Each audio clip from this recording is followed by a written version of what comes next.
नमस्कार, मी डॉक्टर मच्छिंद्र बांगर महाराष्ट्रातील आणि देशातील हवामान परिस्थिती संदर्भात ताजा अंदाज देणार आहे. आपण बघतो महाराष्ट्रामध्ये अतिशय चांगल्या प्रकारचं वातावरण तयार झालं आहे. तसंच संपूर्ण भारतामध्ये पावसास अनुकूल स्थिती तयार झाली आहे. मान्सून सक्रिय झाला आहे. बंगालच्या उपसागरात तयार झालेलं डिप्रेशन आता हळूहळू भारताच्या भूभागावर सरकू लागलं आहे.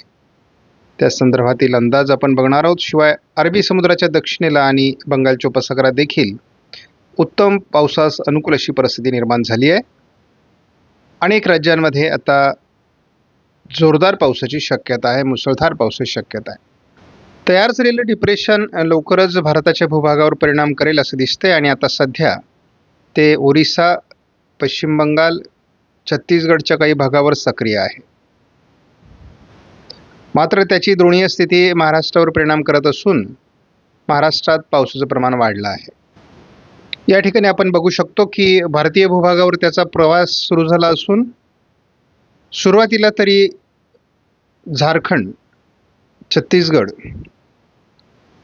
मध्य प्रदेश आणि उत्तर प्रदेशच्या बाजूने ते जात आहे. त्यामुळे त्याचा मार्ग तसा महाराष्ट्राच्या फार दुरून आहे. मात्र या डिप्रेशनकडे ओढले जाणाऱ्या वाऱ्यांमुळे महाराष्ट्रात मोठ्या प्रमाणात पाऊस पडण्याची शक्यता आहे. आपण बघतो महाराष्ट्रात मोठे पाऊस जरी झाले नाहीत तरी मध्यम ते संततधार स्वरूपाचा पाऊस महाराष्ट्रात अनेक जिल्ह्यांमध्ये होतोय. सध्या मध्य प्रदेशच्या आणि राजस्थानच्या पूर्व भागामध्ये मोठं पावसाचं क्षेत्र आहे. ओरिसाच्या आणि छत्तीसगडच्या दरम्यानही मोठं पावसाचं क्षेत्र आहे. तर हा संपूर्णपणे या डिप्रेशनचा परिणाम आहे. या पाठीमागे पुन्हा बंगालच्या उपसागरात देखील वातावरणास अनुकूल परिस्थिती आहे. स्कायमेटने आज 26 तारखेला विदर्भ, मराठवाडा मुसळधार पाऊस, कोकणात मुसळधार पाऊस, उत्तर महाराष्ट्राच्या जळगाव जिल्ह्यात मुसळधार पावसाचा अंदाज दिला आहे. तर संपूर्ण महाराष्ट्रात आज धुवाधार पाऊस असण्याची शक्यता आहे. हे पावसाचं प्रमाण उद्या काही प्रमाणात कमी होईल. विदर्भात पाऊस असणारे, उत्तर मराठवाड्यात पाऊस असणारे, उत्तर महाराष्ट्रात पाऊस असणारे, कोकणात पाऊस असणारे, मध्य महाराष्ट्रात पाऊस असणारे. पावसाचा जोर उद्यापर्यंत कायम राहील. मात्र तो उत्तरेला सरकणार आहे, दक्षिणेकडून तो कमी होईल. आपण यापूर्वी सांगितलेल्या अंदाजानुसार 28 तारखेपासून पावसाचा जोर ओसरणार आहे. कोकण आणि पूर्व विदर्भ असं पाऊस राहील. इतरत्र स्थानिक वातावरणाची शक्यता नाकारता येत नाही. 29 तारखेला देखील पूर्व विदर्भ, कोकण पावसाळी परिस्थिती राहील. उत्तर महाराष्ट्रात स्थानिक वातावरण राहील, मात्र पावसाचा जोर कमी असेल. 30 तारखेलाही उत्तर महाराष्ट्र, विदर्भ, कोकण पावसाळी परिस्थिती आहे. मात्र पश्चिम महाराष्ट्र, दक्षिण मराठवाड्यातील पाऊस कमी व्हायला सुरुवात होणार आहे. 31 तारखेला आपण मध्य महाराष्ट्र, पश्चिम महाराष्ट्रातील दक्षिण मराठवाड्यातील पाऊस कमी होताना बघतो. पूर्व विदर्भ आणि दक्षिण कोकण असं पावसाळी वातावरण 31ला आहे. 1 तारखेला आपण बघतो जरी मध्य महाराष्ट्र, पश्चिम महाराष्ट्र, उत्तर महाराष्ट्र, मराठवाड्याचा पश्चिमी भाग या ठिकाणी जरी पाऊस कमी होत असला तरी विदर्भ आणि कोकण पावसाळी वातावरण राहण्याची शक्यता कायम आहे. हलक्या स्वरूपाचा किंवा मध्यम स्वरूपाचा पाऊस असेल.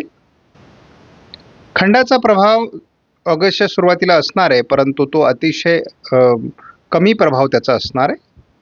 2 तारखेला आपण बघतो महाराष्ट्रात स्थानिक वातावरणास पोषक स्थिती आहे. पूर्व विदर्भ, कोकण पावसाळी परिस्थिती आहे. आपण 3 तारखेला बघतो खंडाचा प्रभाव कमी होतोय. त्यामुळे महाराष्ट्रामध्ये स्थानिक वातावरण पोषक राहणारे. पूर्व विदर्भ, कोकण पावसाळी परिस्थिती आहेच आहे. 4 तारखेला आपण बघतो पूर्व विदर्भ, कोकण पावसाळी परिस्थिती आहे. उर्वरित महाराष्ट्रात थोडं पावसाचं प्रमाण कमी आहे. बंगालच्या उपसागराच्या आणि अरबी समुद्राच्या दक्षिण टोकाला पुन्हा वातावरण बदलत आहे. त्यामुळे पुन्हा कर्नाटक, आंध्र प्रदेश, केरळ या भागातून पाऊस वाढणार आहे. तेलंगणामध्ये पाऊस वाढणार आहे. त्यामुळे महाराष्ट्रात पुन्हा पावसाळी परिस्थिती निर्माण होऊ शकते. 6 तारखेला विदर्भाकडून पुन्हा पाऊस वाढायला सुरुवात होईल. स्कायमेटच्या अंदाजानुसार 7 तारखेपासून पुन्हा मराठवाडा, विदर्भ नव्याने पावसाळी वातावरण तयार होण्याची शक्यता आहे. कोकणातही पाऊस वाढायला सुरुवात होईल. त्यामुळे 7 तारखेनंतर 7 ऑगस्ट नंतर पुन्हा पावसाळी प्रमाण वाढण्याची शक्यता महाराष्ट्रात निर्माण होते. GFS मॉडेलनुसार आज महाराष्ट्रात पावसाचा जोर अधिक असणार आहे. मराठवाडा, विदर्भ, कोकण, मध्य महाराष्ट्र, पश्चिम महाराष्ट्र, उत्तर महाराष्ट्रात देखील जोरदार पावसाची शक्यता आहे. GFS मॉडेलने उद्या देखील मराठवाडा, विदर्भ, मध्य महाराष्ट्र, उत्तर महाराष्ट्र, कोकण जोरदार पावसाळी परिस्थिती दाखवलेली आहे. 28 तारखेला देखील विदर्भ, उत्तर मराठवाडा, मध्य महाराष्ट्र, उत्तर महाराष्ट्र, कोकण पावसाळी परिस्थिती सातत्य कायम आहे. 29 तारखेलाही विदर्भ, उत्तर महाराष्ट्र आणि कोकण पावसाळी परिस्थिती असणार आहे. तोच अंदाज 30 तारखेलाही आहे. तोच काही अंशाने अंदाज 31लाही आहे. विदर्भात आणि कोकणात पाऊस चालू राहणारे हलक्या स्वरूपामध्ये. मराठवाडा, मध्य महाराष्ट्र आणि पश्चिम महाराष्ट्रातील पाऊस कमी होण्याचे संकेत GFSने दिले आहेत. तोच अंदाज 2 तारखेलाही आहे. तोच अंदाज 3 तारखेलाही आहे आणि तोच अंदाज 4 तारखेलाही आहे.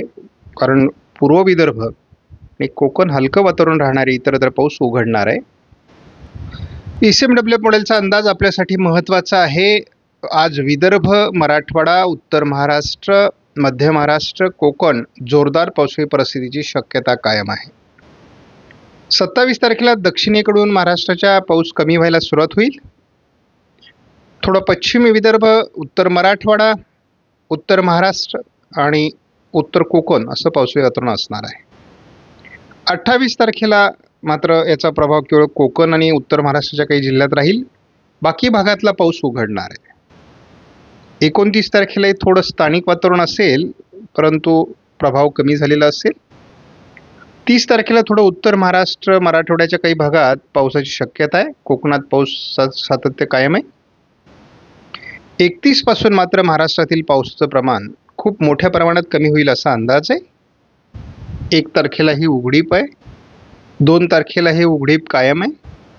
3 तारखेला हे उघडीप कायम आहे. 4 तारखेलाही महाराष्ट्रात उघडीप कायम आहे. 5 तारखेलाही महाराष्ट्रात उघडीप कायम. 6 तारखेलाही महाराष्ट्रात उघडीप कायम दाखवण्यात आली आहे. 7 तारखेला हवामान बदलाचे संकेत आलेले आहेत.